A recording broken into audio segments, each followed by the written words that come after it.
Dear students, today we are going to read poem number 5, Confessions of a Born Spectator, class 11 General English. So this is a fun-filled poem full of humor. It is a very light-hearted poem. बहुत ही हल्की फुल्की मजाक से भरी हुई poem है। और इस पोएम में पोएट ने हम में से ज़्यादातर लोग जो हम स्पोर्ट्स को, गेम्स को टीवी पे देखना तो पसंद करते हैं या स्टेडियम्स में भी देखना पसंद करते हैं, लेकिन खुद प्लेयर्स की जगह पे जाना, उनकी तरह मेहनत करना और बहुत ज़्यादा हार्ड वर्क करना फिज़िकल और अपने आप को ख़तरे में डालना, सो उससे थोड़ा डरते हैं। सो यही इसका टाइटल भी है, कन्फेशंस, दोष स्वीकृति जिसे कहते हैं, अपनी गलती मानना, ऑफ ए बॉर्न स्पेक्टेटर। और बॉर्न जन्मजात, जन्म से ही, स्पेक्टेटर दर्शक। सो हम में से ज़्यादातर लोग ऐसे ही हैं कि हमें स्पेक्टेटर बनना पसंद है, दर्शक बनना पसंद है। और ख़ुद स्पोर्ट्स में पार्टिसिपेट करना, थोड़ी अपनी लाइफ को, अपनी शरीर को रिस्क में डालना, उससे हम डरते हैं। सो यही कन्फेशन है, यही बात, अपनी कन्फेशन का मतलब भी यही है कि अपनी गलती को मानना, अपने दोषों को स्वीकार करना कि हाँ मेरे से ये गलती हुई है।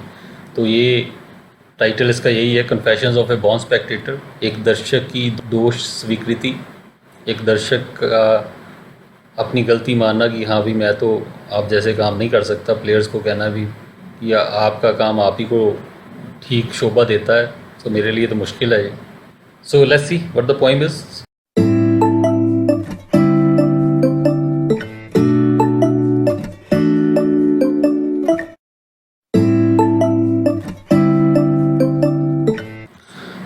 वन इन्फेंट ग्रोज अप, और एक इन्फेंट, एक नवजात शिशु बड़ा होता है एंड बिकम्स ए जॉकी, और वो जॉकी बन जाता है प्रोफेशनल घुड़सवारी में, जो घोड़ों का घुड़सवार है, हॉर्स राइडर है, वो बन जाता है।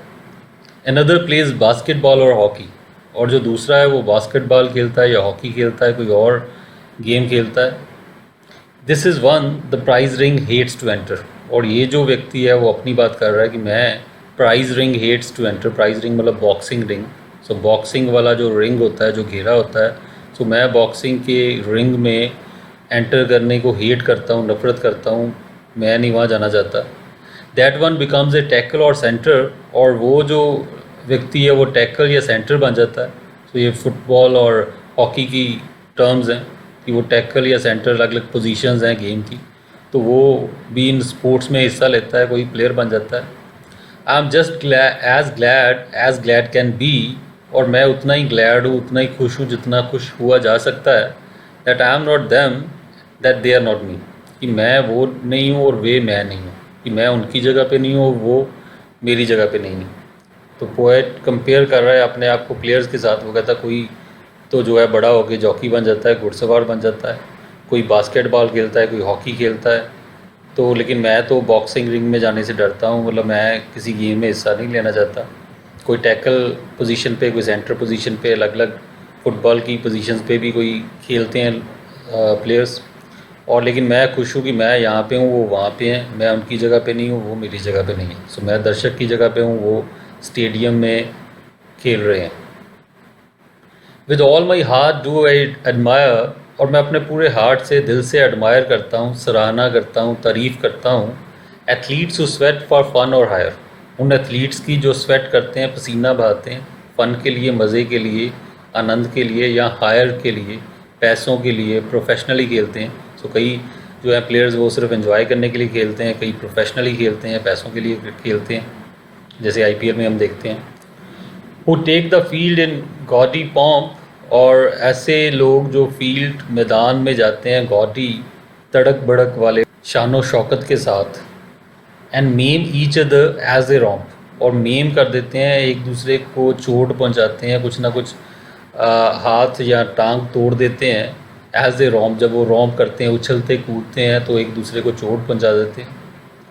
माई limp and bashful spirit feeds, और मेरी लिम्प, मेरी टूटी हुई, लंगड़ी, बैशफुल, शाई, शर्मीली सी, घबराने वाली, डरने वाली, स्पिरिट, आत्मा, फीड करती है, एंजॉय करती है, आनंद लेती है on other people's heroic deeds, और जो दूसरे लोग हैं उनके हीरोइक डीड्स में, उनके साहसिक कारनामों को देख के ही मेरा मन खुश हो जाता है। तो वो ये कहते हैं कि मैं एडमायर करता हूँ, वो पसीना बहाते हैं, तड़क भड़क के साथ मैदान में जाते हैं, लेकिन एक दूसरे को चोट पहुँचा देते हैं, कोई टांग तोड़ देते हैं, कुछ ना कुछ इंजरी कर देते हैं। और लेकिन मैं इनको देख के ही खुश होता हूँ, मैं तो इनके साहसिक कारनामे दूर से ही देख के खुश हो जाता हूँ।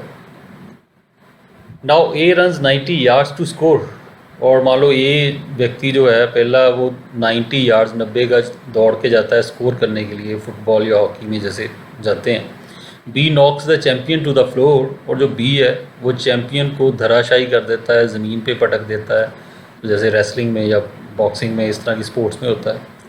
सी रिस्किंग वर्टेब्रे एंड स्पाइन, और जो सी तीसरा व्यक्ति अपनी वर्टेब्रे, सो रीढ़ की हड्डी की जो छोटी छोटी हड्डियाँ होती हैं, मनके होते हैं, एंड स्पाइन और रीढ़ की हड्डी, सो अपनी रीढ़ की हड्डी को और अपने मनकों को, अपनी पीठ की को रिस्क में डाल के, खतरे में डाल के, lashes his stead across the line, और अपने स्टीड को, हॉर्स को, अपने घोड़े को लैश करते हुए, चाबुक मारते हुए लाइन के पार ले जाता है। तो जैसे घुड़सवारी में होता है। You would think my ego it would please, और आप सोचते होगे कि मेरी ईगो को, मेरे अहम को, मेरे मन के अहंकार को ये प्लीज़ करेगा, ये खुश करेगा, to swap positions with one of these, कि मैं अपनी पोजीशन स्वैप करूं, अपने स्थान की अदला बदली करूं किसी एक के साथ, इनमें से किसी एक के साथ। तो वो कहते हैं कि ऐसे अलग अलग तरह की स्पोर्ट्स खेलते हैं लोग, और आपको लगता होगा कि मैं खुश होऊंगा यदि अपने मन में मैं सोच रहा हूँगा कि काश मैं इनकी जगह पे होता, तो ये मेरी जगह पे होते, स्वैप कर लेते, पोजीशंस अदला बदली कर लेते। तो वो कहता है कि शायद आप ऐसा सोचते हो।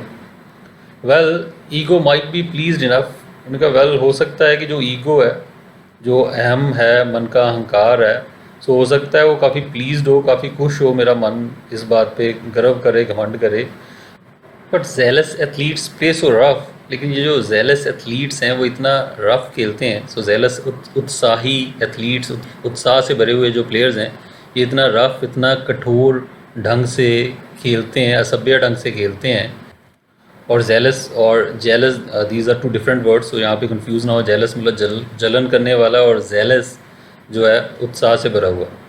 They do not ever in their dealings consider one another's feelings, और ये कभी भी, ये जो प्लेयर्स हैं, इन देयर डीलिंग्स, अपनी डीलिंग्स में, अपने लेन देन में एक दूसरे के साथ इनका जो संबंध है, कंसिडर वन अनदर्स फीलिंग्स, एक दूसरे की फीलिंग्स को, एक दूसरे की भावनाओं को तो ख्याल रखते ही नहीं है, एक दूसरे की परवाह तो करते ही नहीं है जो प्लेयर्स हैं।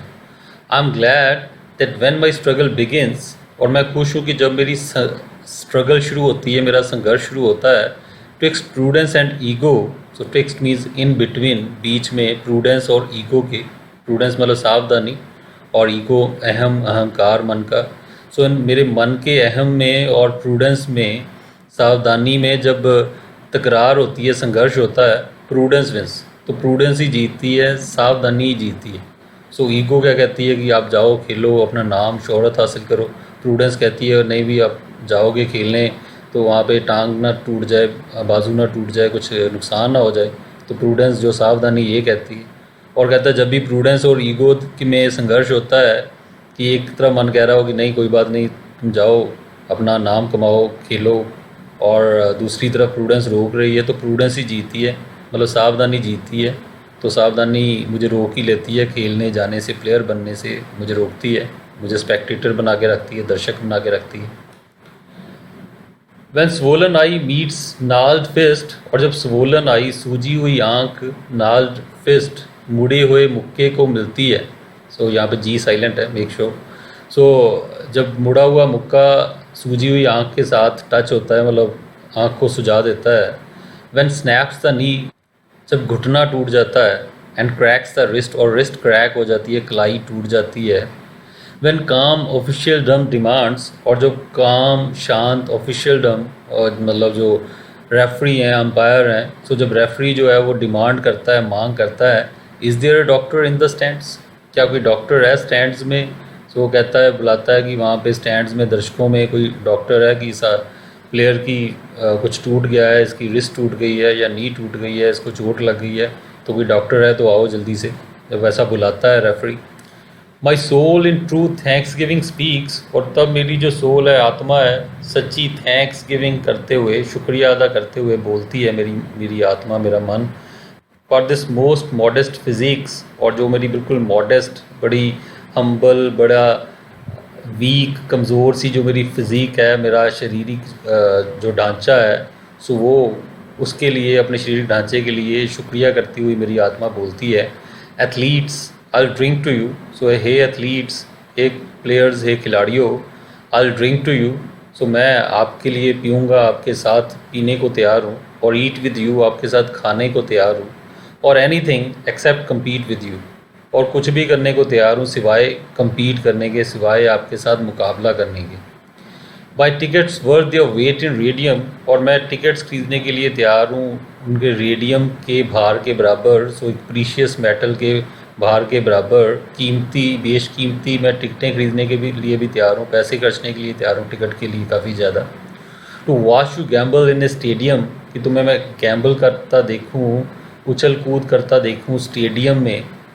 And reassure myself anew, और अपने आप को एक बार फिर दोबारा से नए सिरे से रीएश्योर करूँ, दोबारा यकीन दिलाऊँ that you are not me and I am not you, कि आप मैं नहीं हूँ और मैं आप नहीं हूँ, कि आप मेरी जगह पे नहीं हो और मैं आपकी जगह पे नहीं हूँ। So that is what the poem is written by Ogden Nash. Ogden Nash द्वारा लिखी गई ये पोएम है, और अगेन बहुत ही लाइट हार्टेड पोएम है, बड़ा हंसी मजाक में पोएट ने बताया है कि स्पेक्टेटर और प्लेयर में क्या अंतर है। हम में से ज़्यादातर लोग तो स्पेक्टेटर हैं, प्लेयर्स तो बहुत कह सकते हो कि 1% लोग 1% से भी कम प्लेयर्स हैं, तो मोर देन 99% तो हम ज़्यादातर स्पेक्टेटर्स ही हैं। तो हम दूसरों के साहसिक कारनामे देखते रहते हैं और उसको एंजॉय करते रहते हैं, और ख़ुद लेकिन इतनी हिम्मत बटोर पाना बड़ा मुश्किल है कि साहस दिखा पाना, अपने आप को थोड़ा ख़तरे में डाल के ऐसे काम कर पाना। सो यही उन्होंने हंसी मजाक में इसमें एक मैसेज भी दिया हुआ है। So that's what the poem is. So I hope you enjoyed the poem. It's a very fun filled poem. एक और बेसिक आइडिया इसमें पोएम का यही है। सो पोएम का टाइटल भी यही था, confessions of a born spectator. So एक जन्मजात स्पेक्टेटर की, एक जन्मजात दर्शक की कन्फेशन, स्वीकृति की हाँ भाई मैं नहीं प्लेयर बन सकता, आप ही को खेल मुबारक है। So that's what it is. So thank you. We'll do the question answers of this poem in the next video. So goodbye till then. Thank you. God bless you.